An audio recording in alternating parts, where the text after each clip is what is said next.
Hi, everybody. Thank you for joining in on a weekend and taking our time for this 1 hour workshop in finance. I am Manika Kanjani. I'm currently working as a CVA trader at Nomura in the South Korea office.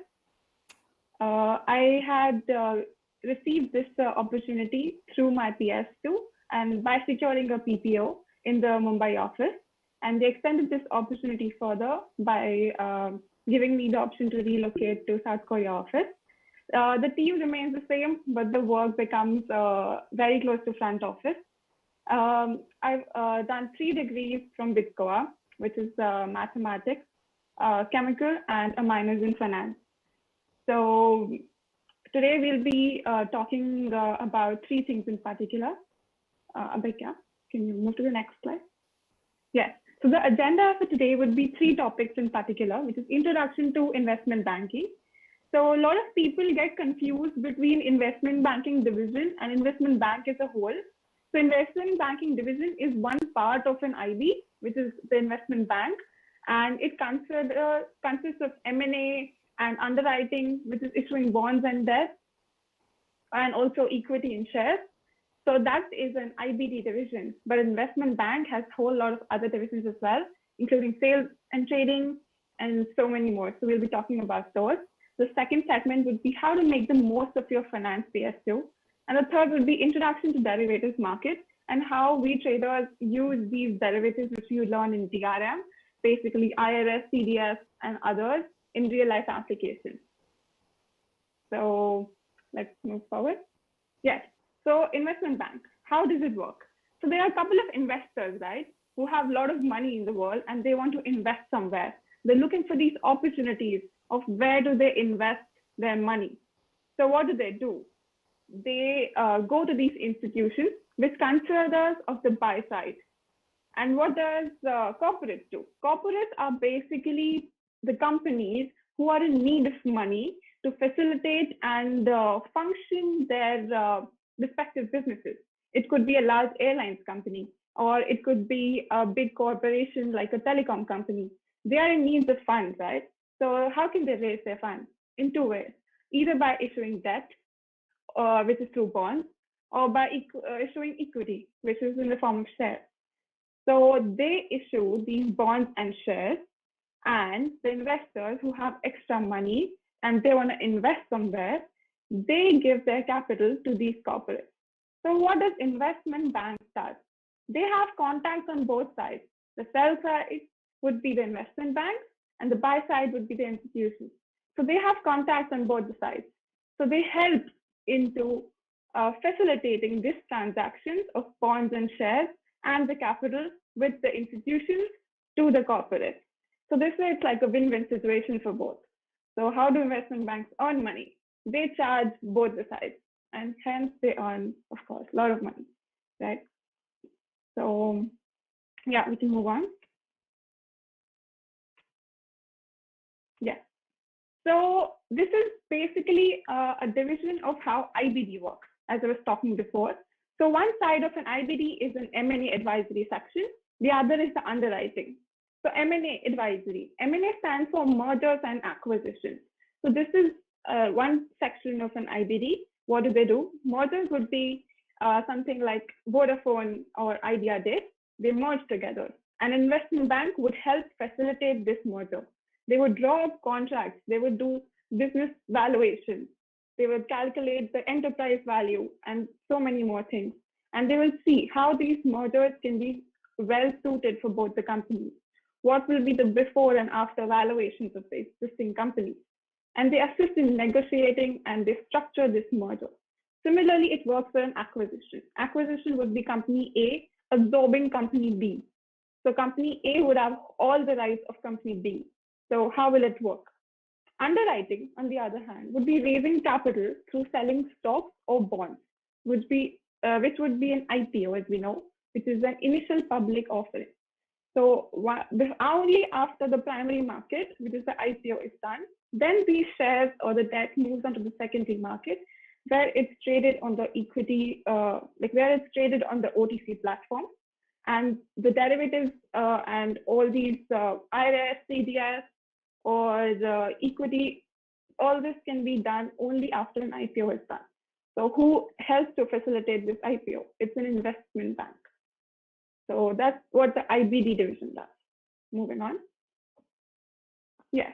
So this is a broad picture, a full umbrella of how an investment bank works. So you all must be like really confused when you see these PS2 roles. Okay, what are these and where does it lie? What do these teams do? And these must be the questions which come to your mind, right? So this is to give you an overview of how the investment bank is split between three major categories, which is the front office, the middle office, and the back office. To be honest, India office usually is working as a middle office because obviously in India we have like labor at low cost. So all these big investment banks, they like to hire a lot of Indians to help as support for the front office. So that's what the primary function of a middle office is. So front office, let's talk about that. So the most glamorous side of investment banks would be the front offices. And they have their branches majorly in the big cities of the world, which would be London or Hong Kong, Singapore, New York. So all these big cities would actually have these front offices. And the front office of India would actually be dealing with Indian markets. So it's a rule and regulation that the front offices have to be in their own respective countries. So that is why in India, you do not have many front office roles. Sorry to break your bubble if you think it's a big thing. But of course, like we all want to go into these glamorous roles and gain better exposure. So let's understand how each division works. And maybe you can try building your career by entering into middle office and then going further and further by enhancing your skill set and your knowledge. So, okay, front office. Firstly, it's the product group. So it would be the mergers and acquisition, financing, and global capital market. So this would be the IBD division, which I spoke about. DCM or ECM, as they're called. DCM would be the debt capital finance market. So they help in issuing bonds in the market. So that's how the corporates raise money. And equity would be when the corporates issue shares in the market. So they help facilitate that. And leverage finance capital market would be in other dealings of how the IBD works. The second would be the industry group. So the industry group, the IBD division, also works on various types of sectors. All these sectors are divided because you need sectoral knowledge to enhance what the company wants. So that's why you need to have an expertise in those particular sectors if you want to move forward. Technology, healthcare, real estate are some of them. So recently, healthcare has picked up a lot because pharma sector has been booming. But also tech sector, if you keep following the markets, you will understand closely. It's a cyclic movement. And especially like when Elon Musk is talking about if he's tweeting or something, that also has an impact on the tech sector if you follow the market. And so is utility, energy, and so on. If you if you've been following the markets, you can check up if you want. The oil prices crashed in the COVID times. The oil price was negative. That's an interesting article if you want to go through that. How did the price of oil become negative? So it's again a matter of demand and supply. The demand of oil fell down so much, the price went negative. So that's basically what we study in POE. It's all a matter of demand and supply. If you break down the logics into smaller applications and then you can apply it, you'll understand. Then consumer retails, media, and telecommunications. Consumer retails went up in COVID a lot because everybody was going and stocking up their groceries. If you can check the DMart shares, they went up a lot. Then let's move on to sales and trading division. So what does sales and trading do? So sales is the point of contact with those clients, and trading, they are the market makers. They know how, they have an indication of how the market will move.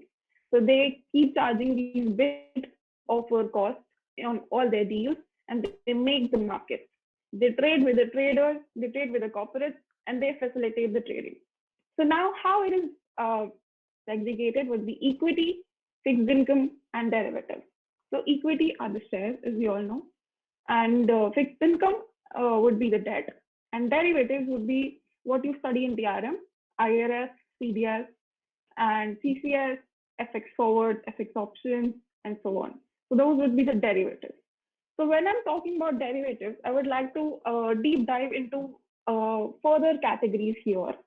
So trading is also further divided based on the derivatives.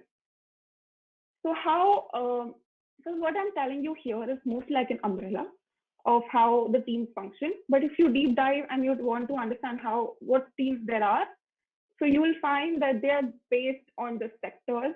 They're based on which type of market they're dealing with. For example, Asia market would be separate. The London market would be separate. The Asia market would be separate. So all of them have their different teams. So these categories are also further divided into further teams. And I particularly work with the CVA trading desk. So that comes under trading in the derivatives market. So now what CVA is? CVA is credit valuation adjustment. What we are supposed to do, we provide credit protection to traders who actually face the market. So it's market, traders, and then us. So if in the market, they're dealing with some counterparties. So just in case they default, then we are supposed to pay to those traders. So what we are providing them is an insurance on those trades. So so how do we provide them insurance? On every trade they do, we charge a certain premium on that trade, which is in terms of basis points, or you can say some percentage of the deal which they do with their market. So that's how our desk works. But in doing that, we get a lot of risk in our portfolio, and we are supposed to hedge that risk in the market. So then after we have those trades with that trader, we go in the market and we hedge our risk. So when I talk about we hedge our risk, for example, if we do a floating fixed IRS with them, where we are receiving floating, then we will have to pay floating in the market. So if you've done derivatives course, you'll understand what I'm trying to say. So basically, your floating leg and your fixed leg are balanced out with the trader and with the market. That's called hedging of a deal, where you are flat risk on both sides. So moving on, if you go and see the asset management division, which is also called the AM group, you will see that there are private clients over there and institutions and individuals. So if you are somebody who's looking forward to make their career in private equity or a hedge fund side, then AMD division would be something you should be eyeing for. Then comes the research division or the research group. So here you have equity research, fixed income research, and macro research. So this involves a lot of studying, a lot of articles, and you need to look at the technical indicators and also the fundamental indicators, and keep an eye on the market, on how things are moving, on how other traders are viewing the market, on how big traders are placing their deals. Once Warren Buffett goes and says, I'm buying so much gold, then the gold price rise further. So that is how these big market makers influence the market. So how do the traders get to know about all this? They read the articles which are published by the research group.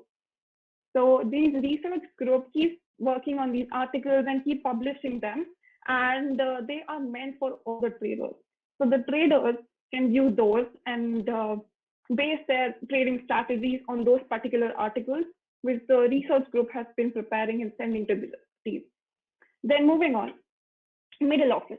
Middle office considers of risk management roles, treasury roles, operations roles, product control roles, and so on. So these can have different names when you talk about different investment banks. So risk management would also somewhat include your quant roles, And the treasury would be related to how the bank facilitates their in-house money, how they manage it. So that is the source of treasury. There are also other divisions, which is the product control. What does product control or product finance do, or finance control? There are different names in different banks. They're supposed to keep a control check on all the trades which are run by the traders. They check if they are in line with the market. They check if the bookings are correct. So also operations does this. They are supposed to validate all the bookings, check if the booking flows are there. So if there are two traders in a firm, both of them have their separate books. When I say books, you can consider them as portfolios. So in their books, they have all their risks, they have all their trades. So if they have a trade together, then there'll be two bookings. There'll be one booking on trader A side. There'll be an opposite booking on trader B side. So it's a transaction, right? So let's say trader A is doing a $1 million deal with trader B, and it's an internal trade. So trader A will have a transaction or trade booking of minus $1 million, and trader B will have a booking of plus $1 million. So basically it's two bookings, but linked as one trade. So all this has to be fed into the system. So once a trade goes there and it's saved in the system, the operations check it, the control checks it. So all these control mechanisms were not there before. It's only after the 2008 financial crisis that all these control steps, first layer, second layer, and so on, were brought into these big investment banks, and they form a protection so that every trader, every bank follows all the rules which are there as per their particular country. For example, in India, SEBI controls all these rules and regulations regarding the trading. So you have to take care when you're a trader. There are also other things which you need to take care of. For example, if you are doing some trades, you're supposed for your own personal investing, you have to go and declare them in your company. So you should take note that you're doing it in check with your compliance, and everything should be transparent. So this is all to avoid any kind of insider trading or anything otherwise.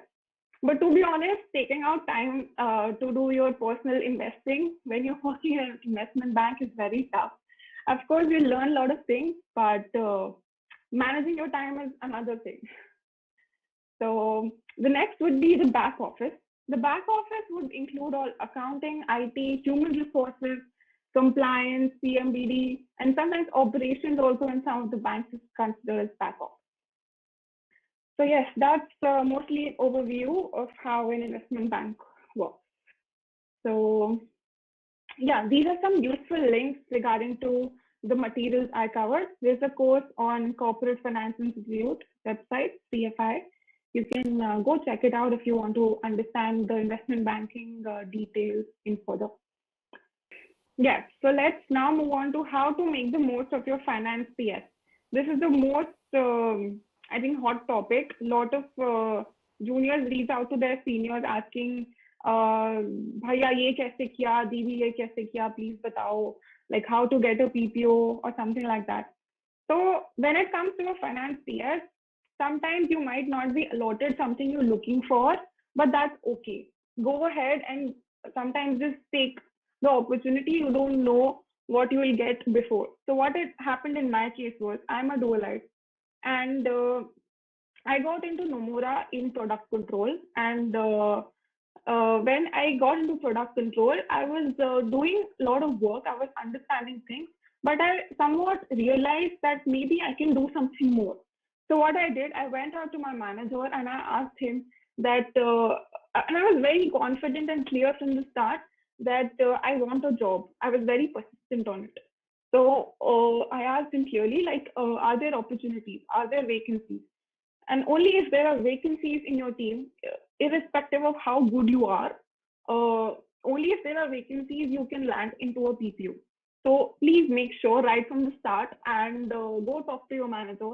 It's not a big deal. Just go and consult. Even they know that you want a PPO, but it's better if you go and show your confidence and show that you have that much self-esteem that you go and ask for a PPO.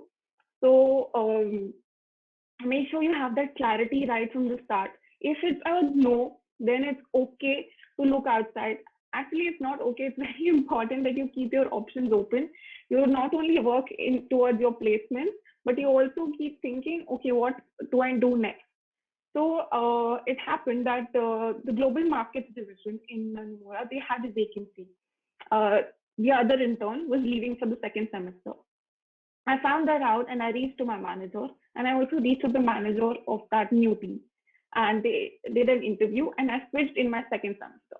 So dualites have this extra advantage of doing a dual PS. So if you are in that scenario, you can try and get something better internally. You can try for an internal switch, or you can change your division, or you can probably change your team also. So keep researching. Do not hesitate to reach out to your seniors through LinkedIn or anything. The best thing about BITS, I think, is the alumni network. You have a BITSian in almost any field you want to get into. So do not hesitate. Go and reach out and try to find the best opportunity which you can grab.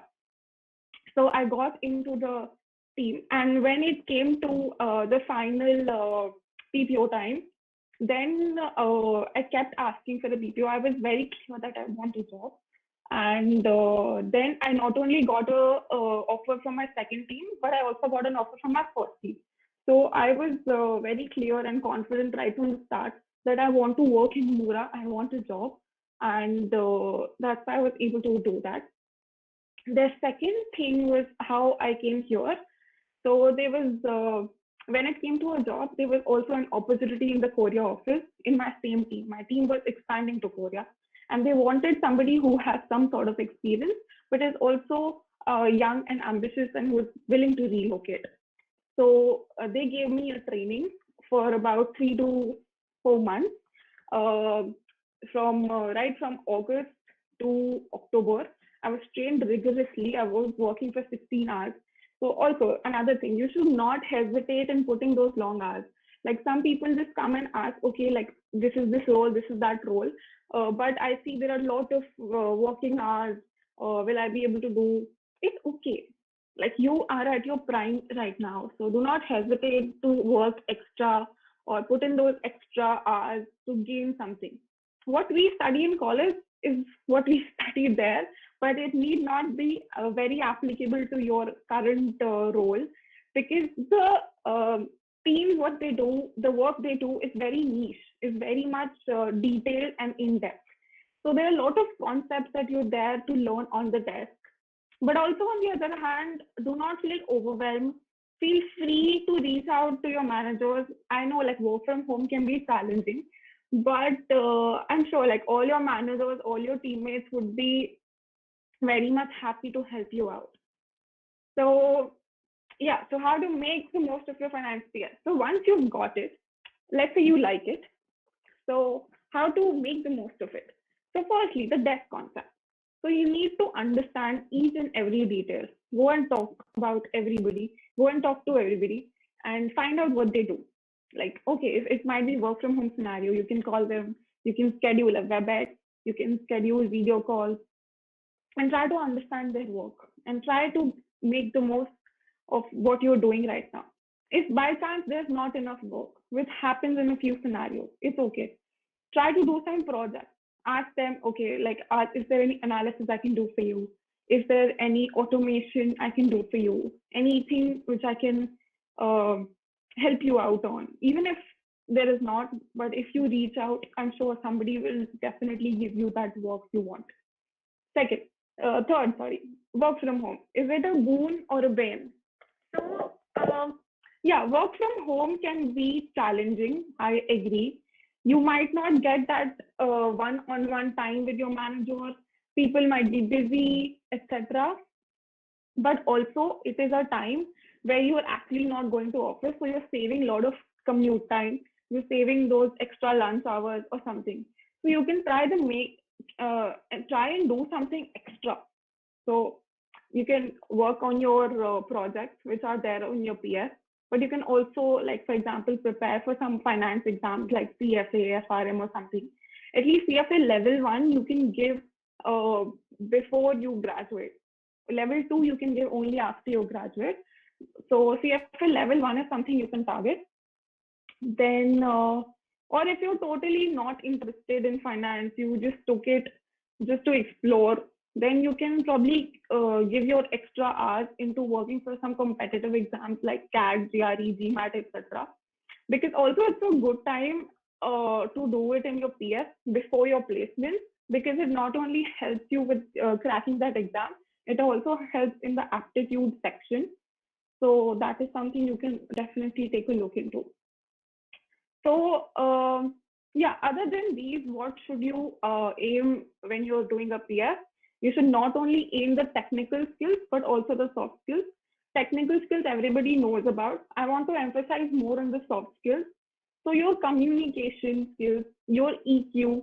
By EQ, I mean how other people are looking at you, how you look at other people, how you're able to sense what is going on in that room without people actually saying it, and what is the need of the team, how can you contribute, how can you provide to the table what is missing.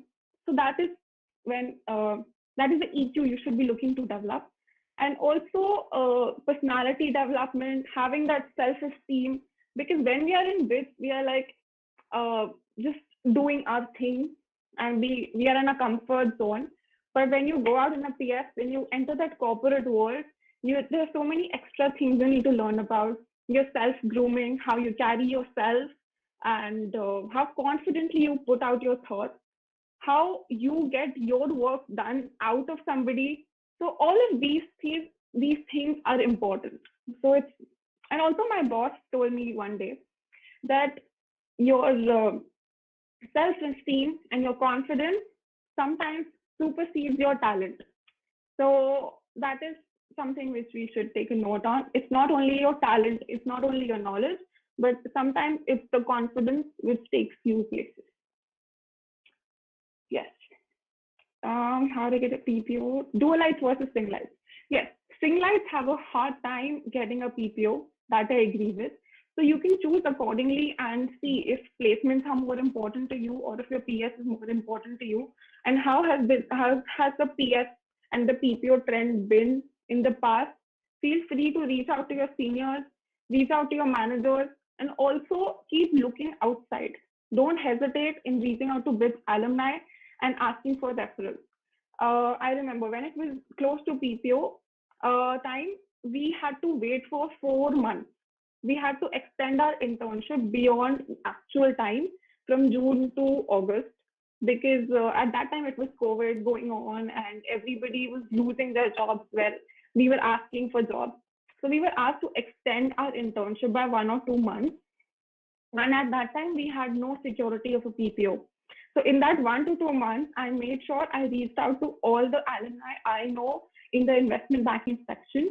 I interviewed with a lot of firms, and I kept exploring. I kept my options open. So that is something you need to do. But you should also keep your priorities set. So I was very sure that I want to work with Nomura, because I've been really liking the work, and it was very close to front office even when I was working in Mumbai. So now that I've moved to Korea, I have more responsibilities, and there are a lot of trading activities which I do directly. So earlier I used to go through my managers, and there were a lot of reporting chains. But now since I'm here, it's a very front office role, and the derivatives and all these trading activities, we handle it directly from the desk. Yes, so yeah, so I think that's mostly it. If I've missed any point, we can cover that in the, I think, Q&A section. And also, right, I want to speak about competitive exams as well. CAT, GRE, VMAT, etc. So if you want to stay in India and keep exploring, you should also be open to going outside and try for better roles, because as I said before, the roles in India are not always front office as they seem like. Even if they call them the roles are called middle office or something.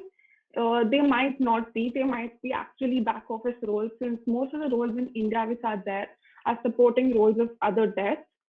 So you should try, and if not, you can work for like 1 or 2 years, gain that work experience, gain more knowledge, and then try abroad. Because the front office roles which you get here are not as good as you might get outside. And also, Indians are very much, I'll say, appreciated outside, because we are considered very good at math. We are considered very good at problem solving skills. So that is a very good perception, which I felt is, especially in Korea. So I think that's something which we can use as a benefit, and try to leverage that. So try giving GRE and GMAT, and try applying outside. Reach out to your alumni for that. And probably we have a lot of success stories already in BITS who have been doing MS abroad and going to work at New York Stock Exchange and so on. So that is also something you can explore. Yeah, talk about some of the derivatives. I mostly we'll be deep diving into interest rate swap. Next slide. Yeah, I'll stop presenting now. No, next slide. I've put some details. Yeah. So let's talk about a very simple interest rate swap. So this is it's also called the vanilla IRS, because vanilla as in the basic IRS which is there in the market. So when we talk about a dollar IRS, a USD IRS, it is based on LIBOR. What is a LIBOR? Now LIBOR is that index rate. It is that rate which is used to basically, it's called the London Interbank Offering Rate, which is used to do that particular particular tenor trading. So this is a 6-month LIBOR, which is the floating leg, and the 10.5%, as you see, is the fixed leg. So the left side swap counterparty is ready to pay 10.5% fixed leg to right side swap counterparty, and they will be giving a floating rate back to the first counterparty. So what is the notional amount? So this is the base amount on which this percentage compounding would be done, and the present values of all the fixed cash flows would be the actual value of an interest rate swap. The maturity we're talking about is 5 years. So some of the interest rate swaps may not actually hold up till maturity. If one of the counterparty wants to unwind their booking, or they want to early terminate, so that is also sometimes possible. The payment frequency, they're talking about semi-annual payments, because it's a 6-month frequency on both the sides. So all these term structures can vary. So this is the most basic interest rate swap they are talking about. Also, like this is a very plain vanilla swap. There are a lot of exotic products which are there in the market, which are based on interest rates. So here we are talking about a LIBOR swap, which is a dollar swap.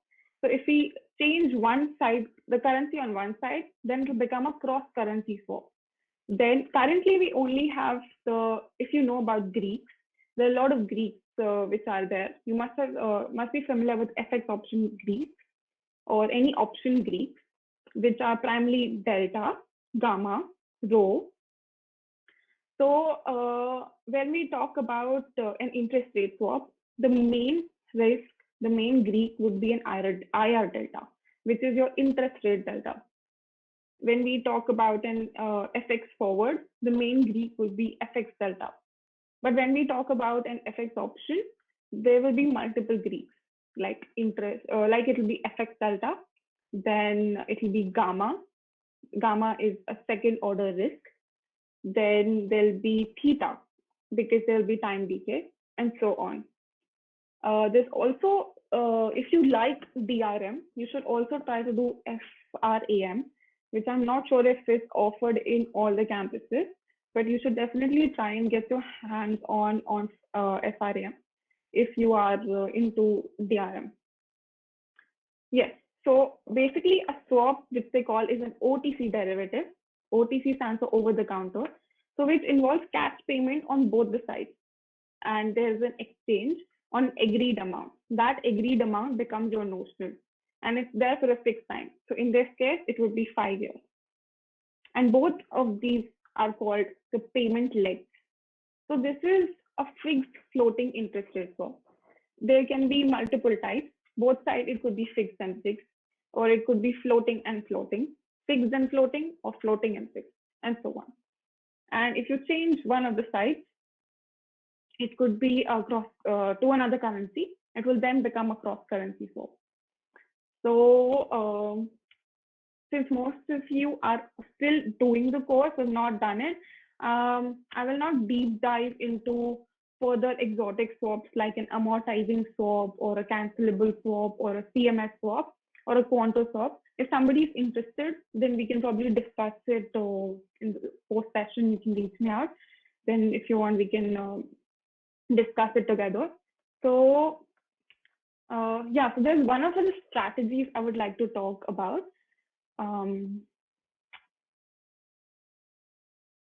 Yeah. Abhigya, can you go to the next slide? Yeah. So when we talk about interest rate swaps, we can use a combination of two interest rate swaps together and form these strategies, which are called the steepener or the flattener strategies. So when you talk about interest rate curve, let's talk about the LIBOR curve. It has multiple tenors, right? From 3M, 6M, which is 3-month rate or a 6-month rate or a 1-year rate, up to 30-year rate, and so on. So you need to check and see which interest rate or which tenor rate is moving up, which tenor rate is going down. So if you understand, okay, maybe the lower end of the curve, which is the short end, when we say short end, it means the smaller tenors, 3 months, 6 months, 1 year, and so on. When we say that these short end tenors are going to go down and the long end tenors, like let's say 30-year or something, they're going to go up. That means this was your existing curve and it's moving like this. So you're expecting the long end of your curve to go up and your short end of your curve to go down. So this is a combination of a bear steepener and also a bull steepener.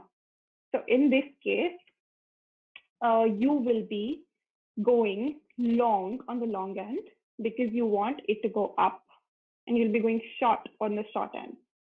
So it's a combination of a bear steepener, which is the fourth curve, and a bull steepener, which is the first graph, this way. On the other hand, if you expect the long end of the curve to go down and the short end of the curve to go up, then you short the long end and you long the short end. Basically, your curve moves from this to this and you make money. So that's a combination of the second graph and the third graph. So I'm not sure if everybody understood, but you can try and have a look further. So this is like a very small insight to first trading strategy of we follow. So now, how are these interest rate swaps used? So let's say I want to hedge the dollar which is there in my books. Okay, so I am long dollar. So I will go and do a short dollar trade in the market so that my position is covered. So this is called delta hedging. So my desk is primarily responsible to do delta hedging. Whatever risk I get into my books, I'm supposed to go in the market and hedge it out. So hedging and trading are two different things. When you say you want to trade, that is when you want to make money. When you say you want to hedge, you want to cut down your risk and bring it down to minimal so that, let's say, if you have a positive position, if you're long position of, let's say, 10,000 IR delta, you want to go into the market and do a minus 10,000 trade. so that your position becomes flat. That is basically delta hedging. So my desk is not supposed to generate revenue as such, but just in case the CVA desk, which I'm talking about. So just in case the counterparty defaults and they are not able to do any more payments to the trader, just because we have provided the trader insurance, we are supposed to pay them back. So even though we're not supposed to do any revenue making or any trading, but we are supposed to do hedging. So this is like one of the differences between trading and hedging. So I would like to conclude this segment now. And just in case somebody is interested to go into more strategies or understand, this was interest rate swaps. We can also talk about FX or something in detail. So if somebody is interested, please feel free to reach me out on LinkedIn. We can have a chat and discuss these strategies further. So now let's move on to the Q&A session.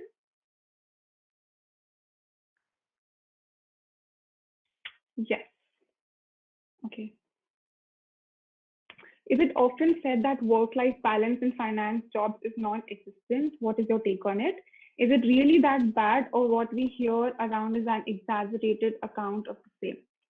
Okay, so when we talk about work-life balance, sometimes people really enjoy what they do and they hang out with their office people, and their pretty much office life becomes their personal life also. So what I like to do is I use my weekdays and I try to make sure I'm able to complete all my work on the weekdays itself. And on weekends, I take out time for my personal things, and I try to maintain that work-life balance. This is something I like to do. I like to keep a distinction between my personal life and my office life, and this is how I like to manage my time. But most of the time, people hear that, okay, if you have a 16-hour workday, how are you balancing your food? How are you balancing your sleep? Is it very exaggerated? Yes, it can be, but in initial days, you're supposed to actually given those extra hours, and because you're supposed to learn a lot and there's a lot more expected from you. So because you're into that learning stage, you've just started, and if you've moved into a new role, of course there's extra time and effort required from your side. So I think, and also because you are at your prime time, and currently you don't have any family obligations to tend to, so don't feel afraid to give in those work hours. It's fine. But if you're really somebody who wants their own hours, you should work on your time management skills and try to have a clear-cut communication of what type of work hours you're expected to follow in your job. If you have a clear-cut communication right from the start, then it doesn't become a problem in the end. But having said that, you can always keep your hobbies there and try to find a balance. Like, for example, if you're a singer, or if you're a dancer, and if you like to paint or something, if you have these other hobbies, or if you like to go to a gym or something, you should keep time for those also, because only then you'll be able to de-stress yourself, or find that some sort of work-life balance. Yes. So is coding a necessary skill to get a PPO or getting placed in a finance sector? Yes. So this is another thing I wanted to cover actually. So now it's not anymore only finance. So coding has now become a language, and it's as equal to English, I would like to say, because you get so many of your daily tasks which you have to do and cover every day. So it's better if you learn coding and automate those daily tasks. So for example, if your daily task takes 6 hours out of your 12 hours, then you're left with only another 6 hours to do the good stuff, the cream stuff, which is analysis or trading or something. But if you're able to code and cut down those 6 hours to, let's say, 1 hour, you get those extra 5 hours. So this is again how you manage your time, and you're able to generate more reports and code well. And it is coding is not that difficult, I would like to say. Even if you learn like basic Python, and then you just Google things from any website, then I think pretty much doable. But yes, it is, I think, necessary. But having said that, just because you don't know coding, it's not that you'll be denied a PPO that just because you don't know coding. But of course, it's a very good skill to have. Yes.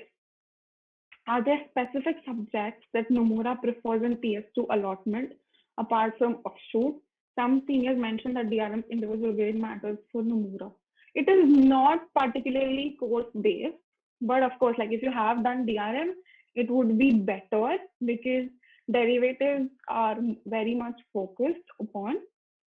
But I am not aware of any. I would not even say that only this company or that company. I don't think any company looks at only one particular course. It's your offshoot and your CGPA which is looked at together. But again, it's always a black box of how this grading and offshoot works together. But there's definitely not one particular course contributing to your selection. I don't think that's the case. Okay, so what are the skills we need to acquire if we aim for a career in finance, which is investment banking or a venture capitalist, etc.? Okay, firstly, you should have a very good base knowledge. You should try to understand of how things work, how basic pricing works. If you're talking about investment banking and venture capitalists, then you should in fact focus more on valuation concepts, on DCM and ECM concepts, how they work, how a company is valued, how the enterprise valuation calculation works. So these are the skills you should work upon. And also, other than these, the soft skills you should work upon is being a hard worker and being able to meet the timeline, because things can get a bit stressful and demanding when it comes to these decisions. Then how is the lifestyle and work culture in Korea?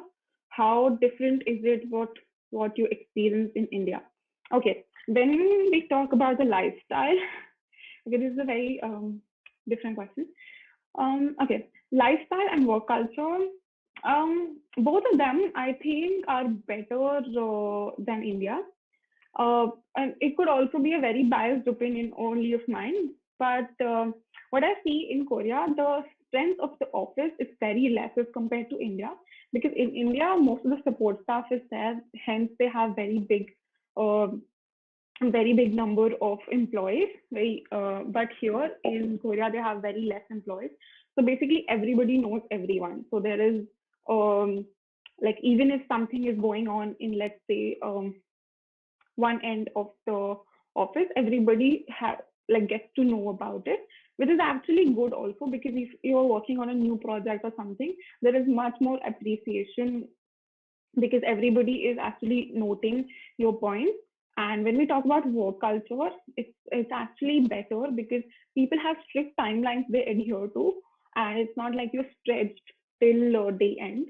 Like if it's an EOD cutoff, they will actually wind up and get up and go home, even if like a work is completed or not. But having said that, I'm an analyst. I work those extras and try to complete it. And I would not like to say that India office is better or a Korea office better, because like at the end of the day, it's a firm which works together, and all the teams are required if you want to make impact. So, is it better to have a finance PS in 4.1 or 4.2 for a single light, given that we take internship in 3.2 and we have to sit for placement? How to go about this with no security of PPO from PS2? Okay, for a single light, I would suggest the second semester is better, because second semester is actually close to when bonuses are announced, which is like in April or May, and vacancies are created. So that is the time when companies actually announce their PPOs. So it would be better like if you take an internship in 3.2 and then try to convert your internship into a placement. Then in your 4.1, you go for placements and try to get a placement. And in the last semester, actually it's not the, in the last semester, you try to go for your PS and then try to get a placement. So like you'll have 3 opportunities this way. So I think this should be the best. Then, what is the finance placement scenario for Singh Life in campus? In the campus, I'm afraid the finance placements are not that I'll say that good, but of course, like the team constantly works and tries to get these companies, but so you should not fully rely on those. That again, like as I said before, you should try to get referrals from your seniors and try to channelize your PS2 into getting a PPO, because if you work with a team for 6 months or let's say 1 year, the chances of conversion are very high. In fact, if you compare this program from IIT, I think the BITS program is really much better because they have only 3 months of internship, whereas we have 6 months or let's say 1 year. If you get a 1 year internship with one team, of course, like they will become dependent on you and they would actually want to take you because you've been working for such a long time. So I think instead of focusing on campus placement for finance, you should focus more on your PS2 for getting your placement. One last question. Keeping in mind the previous year statistics, which finance PS has a high chance of giving a PPO? That is very subjective, I will say, because that totally depends on where you are applying for and if there is a vacancy or not. And also, like if they like you or not. There's a lot of factors. So I cannot actually mention any one PS. And also it's been about 1.5 to 2 years and the finance PS system keeps on changing almost every semester. So it's very difficult to say, okay, this finance PS will give me a PPO. So like also instead of just focusing on getting a PPO, I think you should focus more on gaining knowledge. And once you have that knowledge, you should try to leverage that knowledge and try apply outside also, so that you have your chances open. Okay. And if you think you want to discuss any more trading strategies, or if you want to discuss anything else, feel free to reach out to me on LinkedIn. And thank you for attending this session and listening to me for 1 hour straight. I hope I was able to cover some sort of insights of how things work. And I might not be able to have covered everything because it was only a 1 hour session. But of course, we can catch up offline if you want to discuss anything further. So yeah, that'll be all. With this, the workshop has come to an end. I would like to thank all the attendees for joining us this evening. If you would like to contact Manika, then you can reach out to her over the social media platforms given here. I'd also like to extend my gratitude to Manika for taking the time out to conduct this workshop. It's truly been an insightful session. Thank you. Thank you, everyone. Thank you. Thank you, WomenofBITS, for conducting this. Thank you.